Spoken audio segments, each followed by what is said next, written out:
Option premium समझाने के लिए मेरे को आपको दो कॉन्सेप्ट बताना पड़ेगा। एक है कि एक बेयर मिनिमम वैल्यू जो कि ऑप्शन का हमेशा रहेगा, ठीक है, और एक है टाइम वैल्यू जो समय के हिसाब से धीरे धीरे कम होता है। मैंने कहा था ना समय बलवान है, तो जैसे जैसे दिन बीतते जाएंगे वैसे वैसे ऑप्शन का प्राइस कम होता जाएगा, क्योंकि प्रोबेबिलिटी कि वो प्राइस आ जाएगा वो भी धीरे धीरे कम होती जाएगी। जैसे आज की रेट में 2200 होने की प्रोबेबिलिटी कम है, 2100 होने की प्रोबेबिलिटी ज्यादा है। 2090 से 2100 होने का प्रोबेबिलिटी ज्यादा है ना, 2200 तो होने में टाइम लगेगा, तो इसलिए प्रीमियम का वैल्यू भी कम है।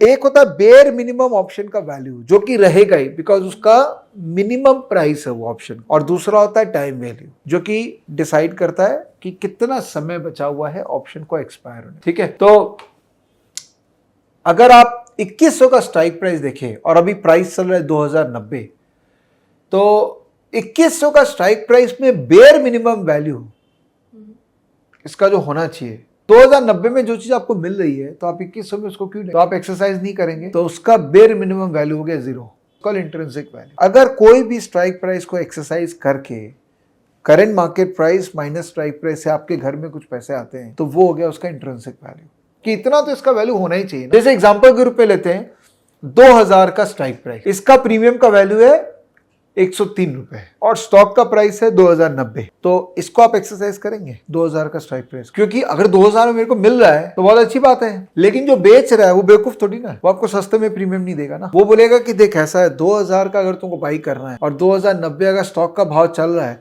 तो 90 रुपए तो उसको बेयर मिनिमम वैल्यू है, वो तो रहना ही चाहिए, which is the intrinsic value. के अलावा हम तुमको जो और एडिशनल कंफर्ट दे रहा है कुछ दिनों के लिए, उसके लिए मैं तुमको और एक्स्ट्रा प्रीमियम चार्ज करूंगा जिसको कहते हैं टाइम वैल्यू। तो ऑप्शन का प्रीमियम का दो कंपोनेंट है, intrinsic value, time value. Intrinsic value is the bare minimum value which is basically difference between the current market price and the strike price. तो 2000 का स्ट्राइक प्राइस के अंदर में करंट मार्केट प्राइस अगर 2090 है तो 90 रुपया हो गया इंट्रिंसिक वैल्यू, बाकी हो गया टाइम वैल्यू विच इज 13 रुपए। अब ये टाइम वैल्यू जैसे जैसे समय बीतेगा वैसे वैसे टाइम वैल्यू खत्म हो जाएगा, क्योंकि रिस्क सामने वाले का खत्म हो रहा है ना। तो जो बंदा प्रीमियम चार्ज करता है वो तो एक्चुअली में अपना रिस्क को एसेस करके चार्ज करता है। तो रिस्क के दो चार कंपोनेंट्स होते हैं, एक समय कंपोनेंट होता है, उसके अलावा ये स्टॉक कितना वॉलेटाइल है वो भी एक कंपोनेंट होता है, वो अपने धीरे धीरे डिस्कस करेंगे। तो कॉन्सेप्चुअली अब आप देखो ना, ये पूरा आपको ऑप्शन का चेन समझ में आने लग जाएगा कि ये स्टॉक है, इसके ये स्ट्राइक प्राइसेस हैं, कॉल ऑप्शन का प्रीमियम का वैल्यू, पुट ऑप्शन का प्रीमियम का वैल्यू। जैसे जैसे हम ऊपर जाते हैं कॉल का वैल्यू बढ़ता है, जैसे जैसे हम नीचे जाते हैं कॉल का वैल्यू कम होता है, क्योंकि ऊपर में इंट्रिंसिक वैल्यू बढ़ेगा, क्योंकि अगर करंट मार्केट प्राइस 2090 है तो नीचे के जितने भी स्ट्राइक होंगे उनमें इंट्रिंसिक वैल्यू बढ़ता जाएगा, क्योंकि वो बेयर मिनिमम वैल्यू हो तो उसका होना ही चाहिए। सिमिलरली पुट के अंदर में जैसे जैसे हम ऊपर जाते हैं वैसे वैसे पुट का वैल्यू बढ़ेगा, और जिससे नीचे जाते हैं पुट का वैल्यू कम होता जाएगा। क्यों?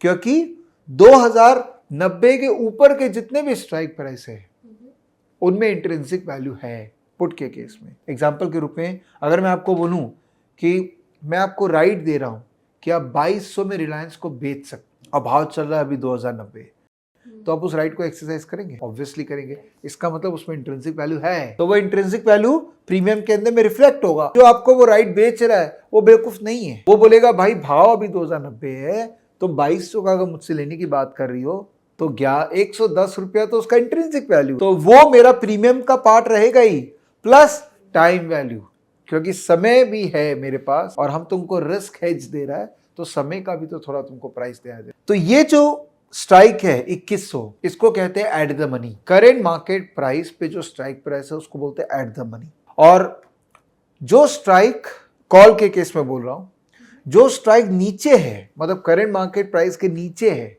उसको बोलते हैं in the money. In the money मतलब अभी तो पैसे आ ही रहे हैं उसमें, क्योंकि इंट्रिंसिक वैल्यू इसका मोर देन 0 है। और जो स्ट्राइक प्राइस कॉल के केस में ऊपर है जिसमें इंट्रिंसिक वैल्यू 0 है, चाहे वो 2300 का स्ट्राइक है चाहे वो 2400 का स्ट्राइक है, इंट्रिंसिक वैल्यू तो 0 हो गया ना, उसको कहते हैं out of the money.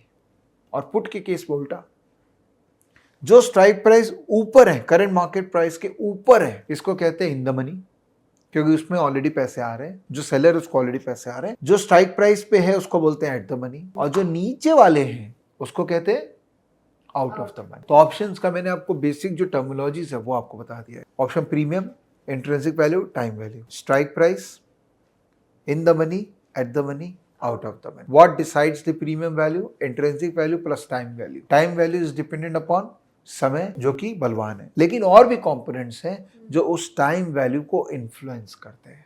Investment in securities market are subject to market risks. Read all the related documents carefully before investing.